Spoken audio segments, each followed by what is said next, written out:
Selamat malam Bapak Ibu serta saudara-saudari sekalian. Marilah sebelum kita mengakhiri aktivitas kita di hari ini, kita merenungkan sebuah firman Tuhan yang diambil dari Injil Yohanes pasal 13. Yohanes pasal 13 ayatnya yang ke-31 hingga ke-35. Yohanes 13 ayat 31 sampai dengan 35, demikian bunyi firman Tuhan. Sesudah Yudas pergi, berkatalah Yesus, sekarang anak manusia dipermuliakan dan Allah dipermuliakan di dalam dia. Jikalau Allah dipermuliakan di dalam dia, Allah akan mempermuliakan dia juga di dalam dirinya. Dan akan mempermuliakan dia dengan segera. Hai anak-anakku, hanya seketika saja lagi aku ada bersama kamu. Kamu akan mencari aku.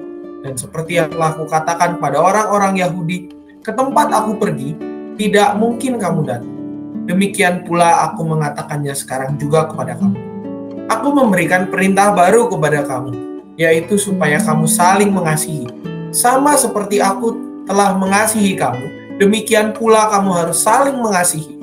Dengan demikian, semua orang akan tahu bahwa kamu adalah murid-murid, yaitu jikalau kamu saling mengasihi. Demikian pembacaan Alkitab kita yang berbahagia, ialah setiap kita yang tidak hanya membaca namun juga dengan tekun merenungkan firman Tuhan dalam hidup kita sehari-hari. Bapak Ibu serta saudara-saudari sekalian, ketika kita bicara tentang pengikut Kristus, tentu sebuah hal yang membedakan kita sebagai seorang pengikut Kristus dengan yang lainnya, khususnya dengan dunia ini, adalah tentang kebiasaan kasih. Kebiasaan saling mengasihi satu dengan yang lain. Secara jelas bacaan kita Yohanes 13 dengan tegas mengatakan bahwa kasih, saling mengasihi, tindakan saling mengasihi, tindakan untuk memberikan dan menyalurkan kasih kepada orang lain, itu adalah sesuatu yang Tuhan perintahkan. Menjadi perintah baru yang Yesus berikan kepada kita, di mana perintah ini merupakan sebuah perintah yang Yesus berikan kepada para muridnya sesudah Yudas pergi. Pada saat itu ia sudah mengetahui bahwa saatnya akan tiba, saat di mana ia akan dipermuliakan lewat penderitaannya dan juga lewat penyaliban serta kebangkitannya. Dalam bagian ini Yesus mengajarkan kepada para muridnya untuk saling mengasihi satu dengan yang lain.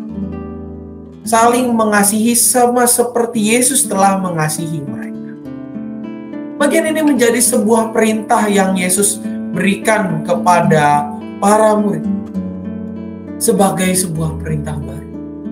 Sebagai sebuah perintah yang menggantikan kebiasaan-kebiasaan lama sebelumnya. Sebagai sebuah perintah yang membedakan antara mereka yang merupakan murid-murid Kristus dan mereka yang bukan menjadi murid Kristus. Dalam ayat 35 dikatakan dengan tegas, dengan demikian semua orang akan tahu bahwa kamu adalah murid-muridku, yaitu jikalau kamu saling mengasihi. Identitas saling mengasihi inilah yang menjadi sebuah branding, yang menjadi sebuah merek, yang menjadi sebuah pembeda antara mereka yang merupakan pengikut Kristus dengan mereka yang tidak mengikutinya.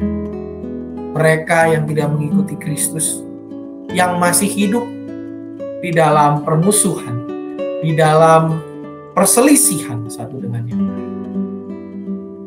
Perintah ini juga yang berbicara kepada kita, Bapak Ibu serta saudara-saudari sekalian.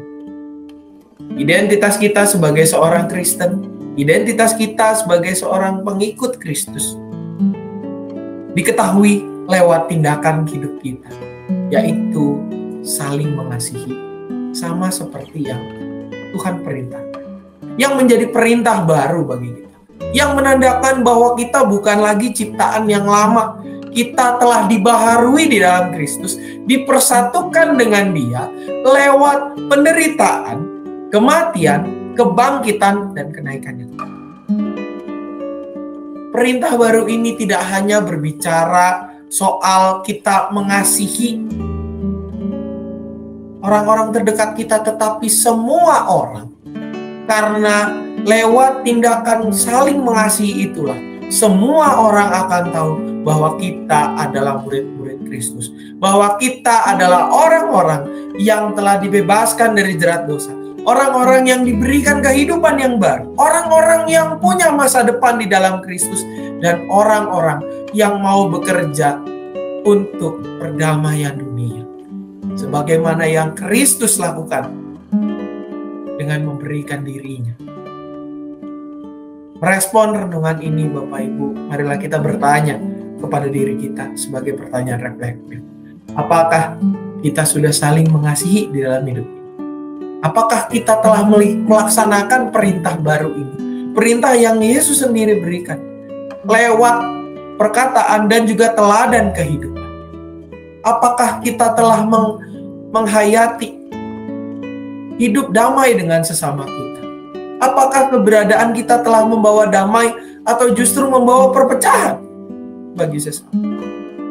Apakah kita telah benar-benar melaksanakan panggilan saling mengasihi ini kepada setiap orang, kepada setiap ciptaan Allah yang kita temukan, dan tidak hanya terbatas untuk diri kita sendiri saja?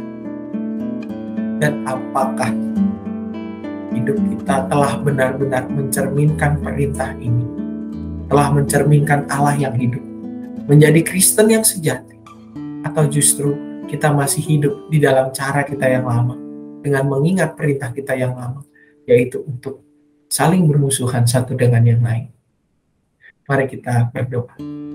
Tuhan, biarlah melalui pembacaan Alkitab dan renungan malam hari ini, kami boleh menjadi umat yang saling mengasihi satu dengan yang lain, sama seperti yang Kristus lakukan dengan memberi diri.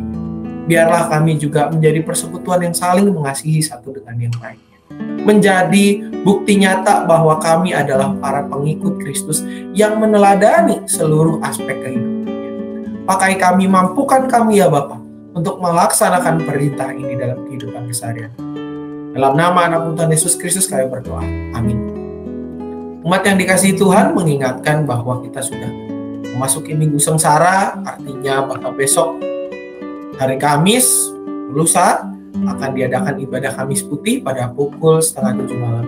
Bagi Bapak Ibu yang ingin mengikuti, dapat mengikuti secara live streaming, atau bagi Bapak Ibu yang ingin mengikuti di gereja, dapat mendaftar lewat link yang telah tersedia, yang sudah di-share, dibagikan di media sosial GKI Cicurug, maupun WhatsApp group GKI Cicurug. Dalam ibadah Kamis Putih kali ini kita akan merenungkan 7 perkataan Yesus. Kita akan merenungkan bagaimana perkataan-perkataan itu dengan metode ibadah tenebrae. Dan juga Bapak Ibu mengingatkan bahwa pada hari Jumat, bertepatan dengan ibadah Jumat Agung, kita akan melaksanakan sakramen perjamuan kudus. Bapak Ibu dapat mengikuti sakramen ini baik secara live streaming maupun dapat datang ke gereja. Bagi Bapak Ibu yang ingin mengikuti bersama-sama di gereja, maka dapat mendaftarkan diri lewat link yang akan dibuka pada hari Rabu, mulai hari Rabu, dan akan ditutup pendaftarannya pada hari Kamis jam 11 malam. Dan juga Bapak Ibu, bagi yang ingin mengikuti dari rumah secara live streaming, dapat mengikuti lewat tayangan YouTube yang hanya ditayangkan satu kali, yaitu pada pukul 8 pagi dan tidak ada siaran ulang. Juga pada esok hari, hari Rabu, tepatnya jam 7 malam, kita akan seperti biasa ada PRT secara online lewat link Google Meet yang akan dibagikan pada esok pagi. Untuk pendaftaran Kamis Putih sendiri ditutup pada malam hari ini jam 11 malam. Pendaftaran peserta ibadah Jumat Agung ditutup pada hari Kamis jam 11 malam. Dan untuk ibadah Minggu, Bapak Ibu, kabar sukacita untuk kita semua bahwa dalam persidangan Majelis Jemaat bulan April telah disepakati bahwa mulai ibadah Minggu tanggal 17 April 2022 pendaftaran tidak lagi dilakukan. Jadi jemaat dapat langsung datang ke gereja dan menunjukkan sertifikat atau kartu vaksin pada saat hendak memasuki ruang ibadah. Dan jangan lupa Bapak Ibu, dibawa segala celengan aksi puasa, aksi penyangkalan diri kita pada tanggal 17 April tersebut, di mana dana yang terkumpul akan dipakai untuk mendukung pelunasan cicilan ke PHBPK Penabur yang dipakai untuk renovasi gedung layanan kita. Kiranya menjadi perhatian bagi kita semua. Selamat malam, selamat beristirahat. Tuhan Yesus memberkati.